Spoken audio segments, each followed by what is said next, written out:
A devoção a Maria, com certeza, uma das práticas que mais marcam algumas tradições cristãs, mas, ao mesmo tempo, é uma das que mais geram perguntas, né? E a principal é sempre a mesma. Mas onde é que isso está na Bíblia? Hoje, a gente vai mergulhar fundo nos argumentos bíblicos que são apresentados para essa veneração. Pois é, essa é a grande questão. Para muita gente, a conversa acaba aqui. Se não tem um mandamento claro, tipo, venerem Maria, então não tem o que discutir. Mas para outros, a base não está num versículo só, perdido no meio de um livro. A ideia é que ela está costurada, sabe? Em toda a trama da história da salvação. Vamos entender como as fontes montam esse quebra-cabeça. Então, o debate se resume a isso aqui. De um lado, a objeção. Não tem um comando explícito na Bíblia para isso. Do outro lado, o argumento de que o papel dela é tão central, mas tão central, que ele já era anunciado e simbolizado desde o começo até o fim das Escrituras. Para a gente entender essa linha de raciocínio, vamos seguir esse caminho que as fontes nos mostram. A gente começa lá atrás, nos ecos do Antigo Testamento, depois a gente vê o papel dela nos Evangelhos, como isso tudo vira um dogma, e por fim, o que ela significa como mãe, modelo e intercessora. E olha que interessante, o argumento não começa no Novo Testamento, com o nascimento de Jesus. Não. Ele começa séculos antes, com o que a teologia chama de prefigurações ou tipos, lá no Antigo Testamento. E essa aqui é a chave para a gente entender toda essa primeira parte.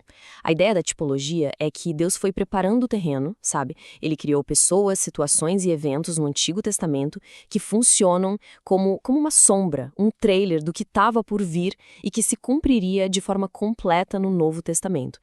O primeiro grande exemplo que as fontes apontam está logo no comecinho, em Gênesis. A desobediência de Eva que trouxe a queda para a humanidade.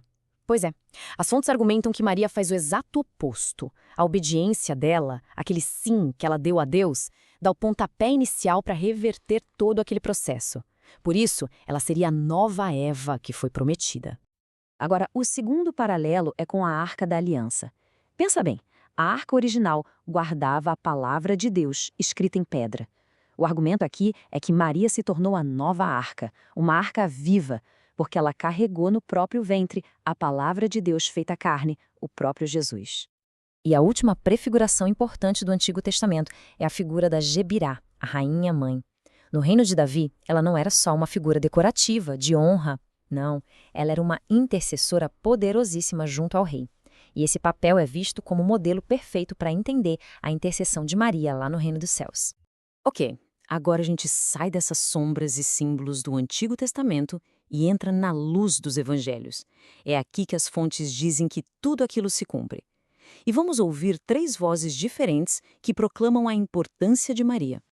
A primeira voz é divina, literalmente, é a saudação do anjo Gabriel, e essa expressão, cheia de graça, é interpretada como um sinal de que ela foi preservada do pecado de uma forma única, especial. A segunda voz é humana, mas totalmente inspirada por Deus. A prima dela, Santa Isabel, cheia do Espírito Santo, não só a chama de bendita, mas a reconhece com um título que é assim surpreendente: Mãe do meu Senhor. E a terceira voz vem do meio do povo, uma mulher anônima que elogia a maternidade de Maria. E a resposta de Jesus, segundo as fontes, não diminui o elogio. Pelo contrário, eleva. Ele diz que mais felizes ainda são os que ouvem e praticam a palavra de Deus. E Maria é apresentada como o exemplo perfeito disso. E não são só palavras. As fontes mostram 2 ações de Maria que são cruciais. A primeira, em Caná, quando a intercessão dela dá o start para o primeiro milagre de Jesus. E a segunda, aos pés da cruz, quando ela recebe um novo papel, o de ser mãe espiritual para todos os que creem. Certo.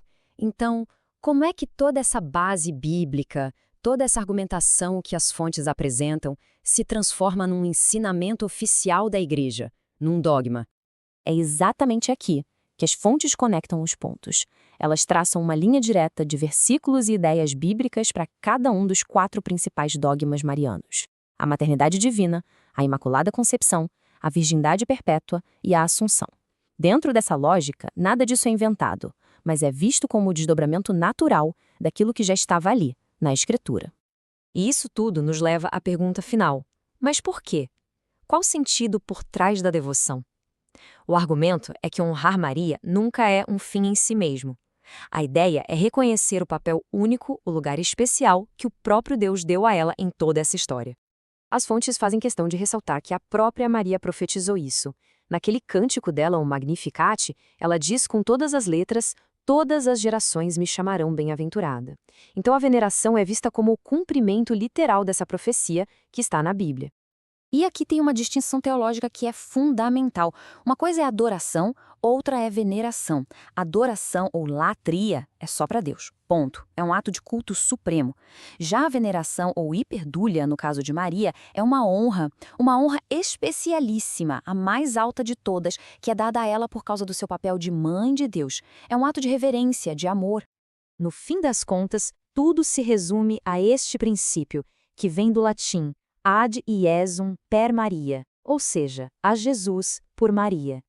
A devoção a ela não para nela. Ela é sempre vista como o caminho, a ponte que nos leva de forma mais segura até Cristo. Portanto, dentro dessa visão teológica, o papel de Maria nunca é sobre ela mesma, mas é como uma seta, sempre apontando para o Filho. E a reflexão que fica é essa: entender essa perspectiva, essa costura que vem desde Gênesis até o Apocalipse, como isso muda a forma como o papel dela na fé é enxergado. A devoção a Maria, com certeza, uma das práticas que mais marcam algumas tradições cristãs, mas, ao mesmo tempo, é uma das que mais geram perguntas, né? E a principal é sempre a mesma. Mas onde é que isso está na Bíblia? Hoje, a gente vai mergulhar fundo nos argumentos bíblicos que são apresentados para essa veneração. Pois é, essa é a grande questão. Para muita gente, a conversa acaba aqui. Se não tem um mandamento claro, tipo, venerem Maria, então não tem o que discutir. Mas para outros, a base não está num versículo só, perdido no meio de um livro.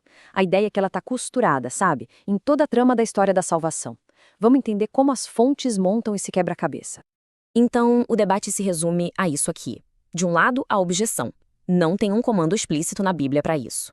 Do outro lado, o argumento de que o papel dela é tão central, mas tão central, que ele já era anunciado e simbolizado desde o começo até o fim das Escrituras. Para a gente entender essa linha de raciocínio, vamos seguir esse caminho que as fontes nos mostram.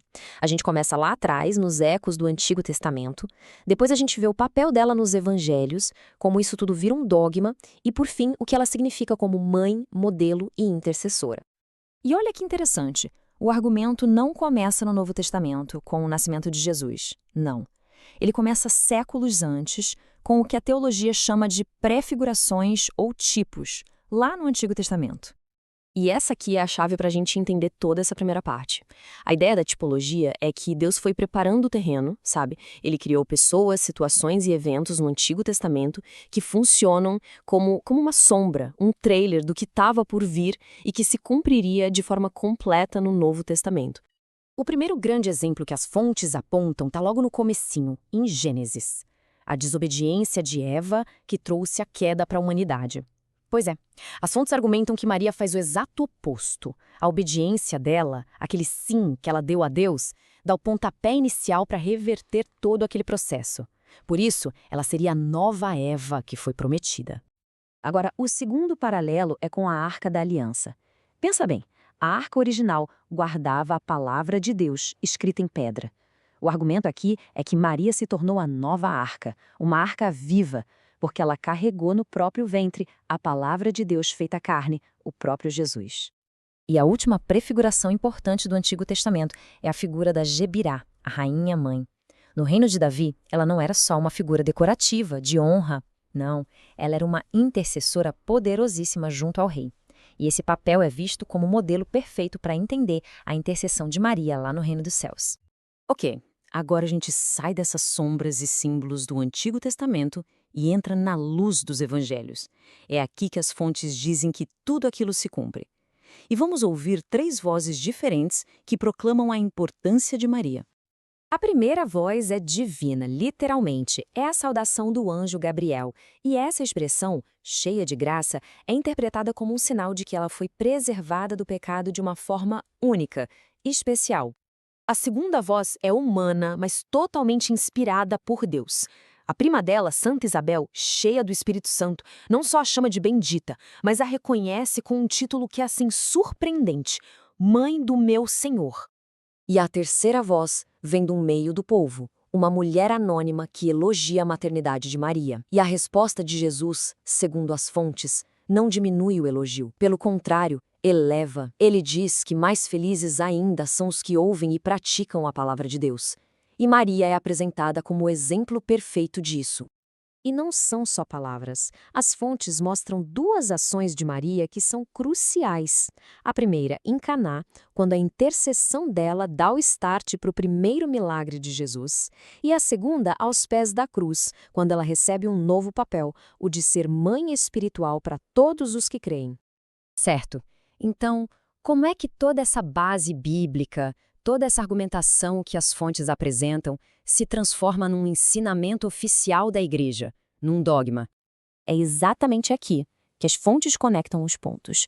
Elas traçam uma linha direta de versículos e ideias bíblicas para cada um dos 4 principais dogmas marianos: a maternidade divina, a Imaculada Concepção, a virgindade perpétua e a Assunção. Dentro dessa lógica, nada disso é inventado, mas é visto como o desdobramento natural daquilo que já estava ali, na Escritura. E isso tudo nos leva à pergunta final: mas por quê? Qual o sentido por trás da devoção? O argumento é que honrar Maria nunca é um fim em si mesmo. A ideia é reconhecer o papel único, o lugar especial que o próprio Deus deu a ela em toda essa história. As fontes fazem questão de ressaltar que a própria Maria profetizou isso. Naquele cântico dela, o Magnificat, ela diz com todas as letras: todas as gerações me chamarão bem-aventurada. Então a veneração é vista como o cumprimento literal dessa profecia que está na Bíblia. E aqui tem uma distinção teológica que é fundamental. Uma coisa é adoração, outra é veneração. Adoração ou latria é só para Deus, ponto. É um ato de culto supremo. Já a veneração ou hiperdúlia, no caso de Maria, é uma honra especialíssima, a mais alta de todas, que é dada a ela por causa do seu papel de mãe de Deus. É um ato de reverência, de amor. No fim das contas, tudo se resume a este princípio, que vem do latim ad Iesum per Maria, ou seja, a Jesus por Maria. A devoção a ela não para nela.